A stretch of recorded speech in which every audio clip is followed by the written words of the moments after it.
With the transfer window fast approaching, a lot of news around the club has rightfully so been about potential transfer deals the boys could do. We will go over all of this whilst covering all the latest from around the club in the last 24 hours. But first, make sure you like this video and subscribe to the channel for more Celtic content. Former Celtic captain Andy Lynch has poured cold water on the idea of the Hoops following Rangers down the path of foreign investment. While the Ibrox club recently secured fresh financial backing from overseas, Lynch insists such a model would be at odds with Celtic's identity and the expectations of Hoops supporters. Lynch, who skippered the Hoops from 1978 to 1980 and collected 3 league titles during his time in green and white, knows a thing or two about takeovers. In 2010, he was involved in a £400 million bid to purchase Liverpool. Reflecting on that experience and the current state of Scottish football, he drew a clear line between Celtic's self-sufficient approach and the growing trend of foreign ownership elsewhere. He said, "Just look at the Premier League now. So many of them are owned by overseas businessmen or investment funds. That is even true in the Championship and down the divisions down south. Now it has happened at Rangers with this takeover. The way that Celtic go about their business is still preferable for me. They are self-sufficient, enjoy consistent success, post profits every year and have money in the bank. They aren't reliant on anyone to bankroll them. I don't think Celtic could go down the route that so many other clubs have. I don't think the fans would ever allow it. You never know, of course. If they were to lose a few titles, then anything could theoretically happen. At the end of the day, money talks. If they ever found themselves unable to compete, maybe the outlook would change. But I do think Celtic supporters would always be eager for a Celtic fan or fans to remain as the major power brokers," he concluded. Lynch's comments come at a time when Rangers are undergoing significant change following a foreign-led ownership shift. However, Celtic have been able to make consistent profits over the years, meaning that if they want to have a big summer spend, they can do so without worrying about going out of business like others. Under the leadership of historical figures like Fergus McCann, Celtic rebuilt their financial base in the 1990s and haven't looked back since. Champions League revenues, domestic silverware, and a sound player trading model have helped keep the club well ahead of the chasing pack. With a settled squad that includes experienced leaders like Callum McGregor and emerging talents such as Nicholas Kuhn and Alistair Johnston, the Hoops appear in no rush to jeopardise their stability. For all the noise coming from the south side, the reality is that Celtic remain firmly in control of their own destiny.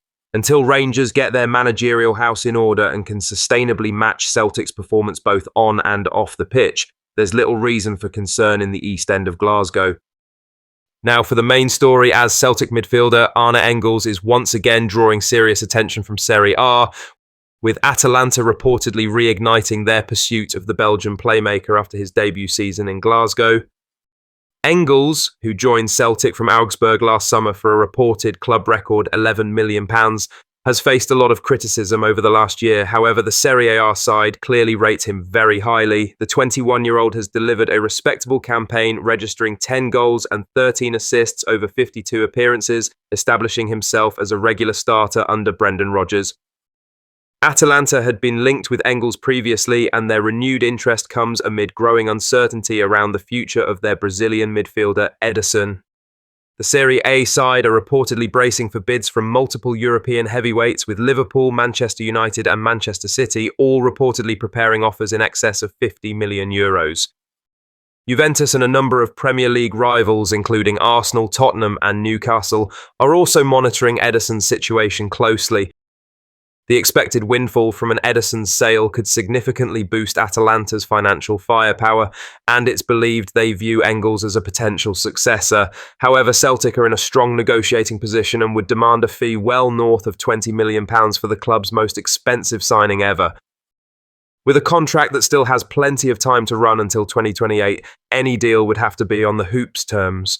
The coming weeks may prove interesting, particularly if the Premier League giants spark a bidding war for Atalanta's Brazilian midfielder. Given Engels' age, output and potential, the Celtic hierarchy are under no pressure to sell. But should Atalanta cash in on Ederson, the Italian club may test Celtic's resolve with a sizable bid. In other news, Scott Bain ended his 7.5-year stay at Celtic last week, with the experienced goalkeeper reportedly agreeing to join Premiership newcomers Falkirk on a one-year deal. The 33-year-old had a year remaining on his contract at Parkhead, but opted to move on in search of regular first-team football. The switch brings the curtain down on a spell that began in January 2018 when Bain arrived on loan from Dundee, later signing permanently. During his time with the Hoops, Bain featured in 78 matches across all competitions, recording 40 clean sheets and conceding 66 goals. His last competitive appearance came over a year ago, and despite falling down the pecking order, he remained a reliable figure in the squad until his departure.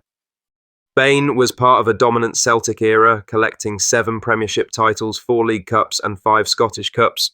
He also played in Europe for the club, though his chances were increasingly limited in recent seasons. With his exit confirmed on 31st of May, Bain becomes one of the most high-profile additions for Falkirk as they prepare for their return to the Scottish Premiership. For Celtic, his departure opens up space behind new number 1 Kasper Schmeichel and young Finnish keeper Viljami Sinisalo, potentially reportedly Ross Doohan to come in. An experienced goalkeeper who has played in all 4 tiers of Scottish football, Bain now faces a new challenge with the Bairns, aiming to add top-flight experience to a side looking to establish themselves after promotion. His move brings an end to a decorated spell at Celtic Park and a fresh opportunity in familiar territory. Lastly, Celtic winger Lewis Palmer has broken his silence over his immediate future, confirming his departure from Olympiacos and throwing fresh doubt over his next move. The Honduran winger, who spent last season on loan in Greece, confirmed over that he will not be staying at the club. Despite strong performances early in his loan spell, Palmer's influence lessened considerably towards the end of the season under Spanish boss José Luis Mendilibar. This comes after a recent report revealed that Palmer looks unlikely to be part of Brendan Rodgers' plans for next season. He was benched regularly and omitted entirely from key fixtures, a clear indication that his time at the club was nearing an end. Palmer's contract at Celtic runs until 2028, but his role under Brendan Rodgers looks to be uncertain. The 25-year-old is expected to report to Lennoxtown for pre-season, yet all signs point towards a summer exit, either another loan or a permanent transfer, as Celtic and the players' representatives explore options. A report from Once Noticias claims that while Palmer will return to Celtic for the start of pre-season, it will not be a long-term return. The outlet states that both Celtic and Palmer are already working on securing a move elsewhere in the summer window. Palmer's priority is reportedly to play regularly in order to prepare for Honduras' 2026 World Cup qualifying campaign, and his camp is pursuing a destination where he can feature more prominently. What are your thoughts on these? Let us know down in the comment section below. Make sure you've liked this video and subscribed to the channel for more Celtic content.